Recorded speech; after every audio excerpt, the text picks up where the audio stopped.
Magandang araw sa inyo mga bata. Ako nga pala si Teacher Astrid at ako ang inyong magiging guro ngayon. So bago ang lahat, manalangin muna tayo. Pwede ba akong tawagin si Gifted para mag-lead ng prayer? Yes po, teacher. Okay, in the name of the Father, and of the Son, and of the Holy Spirit. Amen. Thank you, Gifted, sa pag-lead ng prayer. So ngayon, mag-check tayo ng inyong mga attendance kung sino ang mga nandito. Maliwanag ba? Pag tinawag ko ang inyong pangalan, sabihin, nandito po. Maliwanag ba mga bata? Yes po, teacher. Gifted? Nandito po. Emmanuel? Nandito po. Okay, narito ang lahat. Palakpak tayo kasi nandito lahat.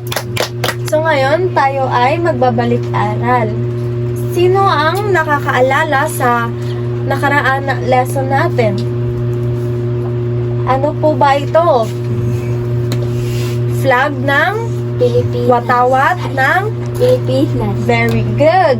So kahapon o nakaraang lesson natin ay tungkol sa watawat ng Pilipinas. Ito, sino sa tingin nyo ang nasa larawan? Apollonario Mabini. Malakas, tingin nyo malakas kaya siya? Yes. Bakit kaya siya nakaupo? So malalaman natin yan mamaya. So bago natin alamin kung sino tong nasa larawan, magkakaroon muna tayo ng aktibidad o activity.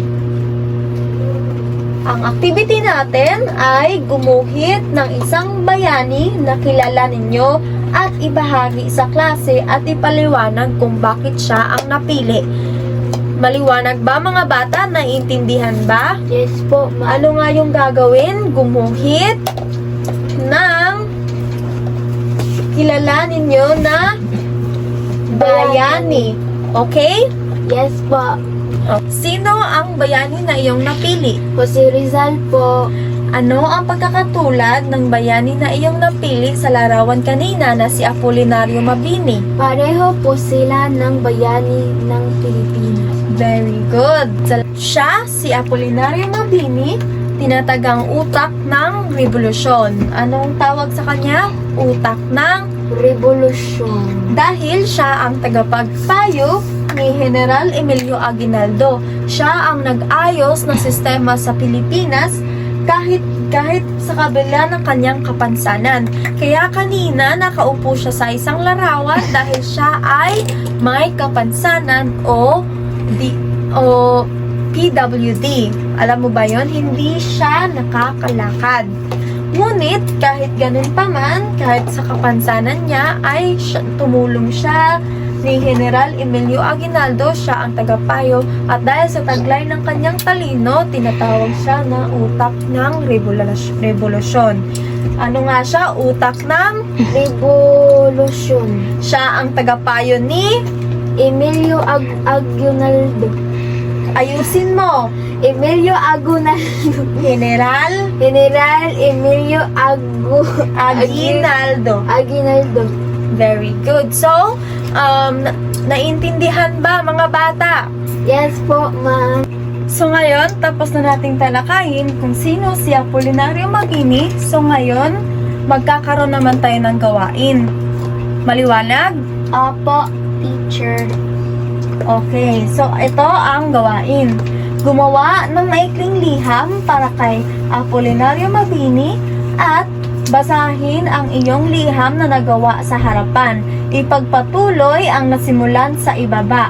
Halimbawa, mahal kong Ginoong Mabini, humahanga po ako sa inyo dahil naintindihan ba or gusto nyong ulitin ko? Pwede po pa paulit?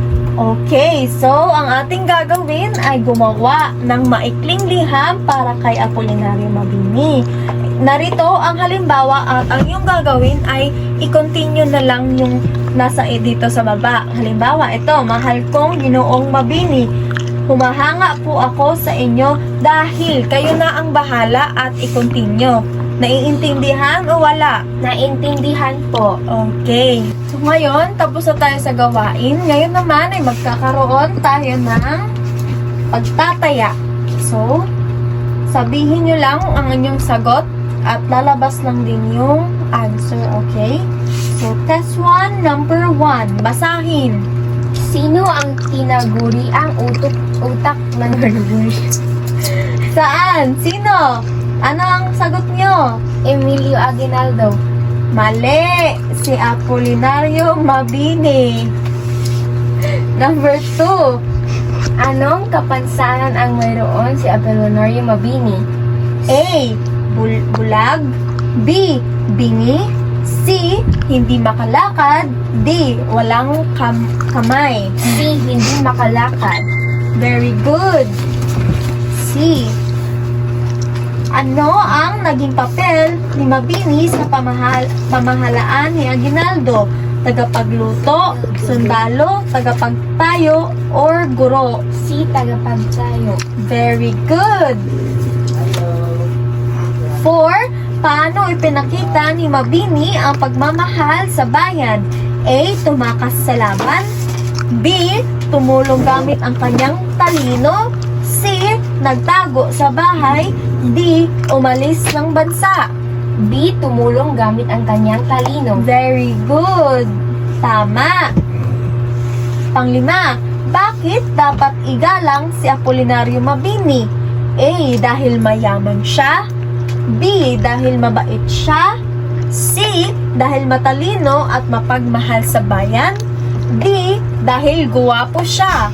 C. Dahil matalino at mapagmahal sa bayan. Sige, tignan natin kung tama. Tama! Very good!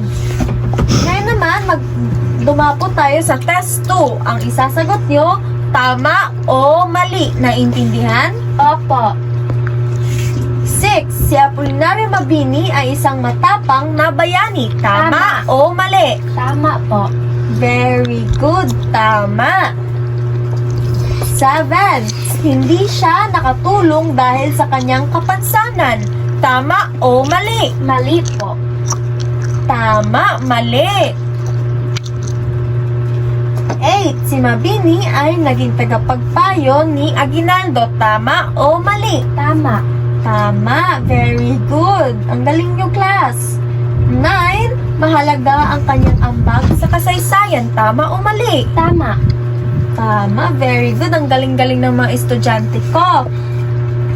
At last, tinawag siyang utak ng revolusyon dahil sa kanyang tapang sa laban. Tama o mali? Tama po. Tama, very good. Salamat mga bata sa kikinig sa akin at magandang araw. Magandang araw din po.